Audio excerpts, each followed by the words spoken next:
విశాఖలో Google data centre ఏర్పాటు నేపథ్యంలో ఇటు విశాఖ వాసులతో పాటు రాష్ట్ర వ్యాప్తంగా యువతీ యువకులలో హర్షాతిరేకాలు వ్యక్తమవుతున్నాయని విఎంఆర్డీఏ చైర్మన్ ప్రణవ్ గోపాల్ తెలిపారు.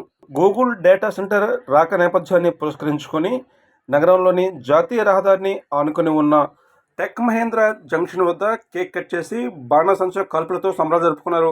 ఈ సందర్భంగా ఆయన మీడియాతో మాట్లాడుతూ విశాఖపట్నం ప్రజలతో పాటు ఆంధ్ర రాష్ట్రంలో ఉన్నటువంటి యువతీ యువకులందరూ కూడా హర్షం వ్యక్తం చేస్తున్నారు. ఏదైతే దీపావళి పండుగ ఏదైతే ఉందో ఇంకా ముందుగానే ఈరోజు విశాఖపట్నం ప్రాంతంలో విద్యార్థి యువత అందరూ కూడా ముందుగానే ఈరోజు దీపావళి పండుగ వచ్చేసింది. ఏదైతే గత పాలనలో తీసుకున్నట్టయితే జగన్మోహన్ రెడ్డి ఇదే విశాఖపట్నం ప్రాంతాన్ని ఆర్థిక రాజధాని అన్నాడు. అదేవిధంగా కనీసం కిలోమీటర్ ఏదైతే ఉందో కనీసం రోడ్లు కానివ్వండి అభివృద్ధి ఎంతవరకు చేయలే. ఇదే విశాఖపట్నం ప్రాంతం నుంచి అన్నాడు ఐటీ శాఖ మంత్రులు గుడ్డు అమర్నాథ్ అయితే అన్నాడు కనీసం ఒక పెట్టుబడి కూడా తీసుకుని రాలే. కూటమి ప్రభుత్వం వచ్చిన దాదాపు సంవత్సరంలో అనేక పెట్టుబడులు తీసుకొచ్చాము.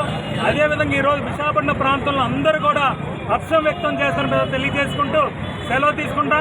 అదేవిధంగా ఆనాడు ముఖ్యమంత్రి హైదరాబాద్లో ఉన్నటువంటి చంద్రబాబు నాయుడు గారు మైక్రోసాఫ్ట్ తీసుకొస్తే ఈరోజు లోకేష్ గారు విశాఖపట్నం ప్రాంతానికి గూగుల్ తీసుకురావడం జరిగింది. ఈ గూగుల్ ద్వారా దాదాపు 1,88,000 మందికి ఉద్యోగ అవకాశాలు వచ్చాయి. కాబట్టి ఆంధ్ర రాష్ట్రంలో విద్యార్థి యువత అందరూ కూడా హర్షం వ్యక్తం చేస్తాను. మీ దానికి తెలియదు సెలవు తీసుకుంటాం. ఇలాంటి పండుగ కోసం చాలా మంది ఎదురు చూస్తున్నారు.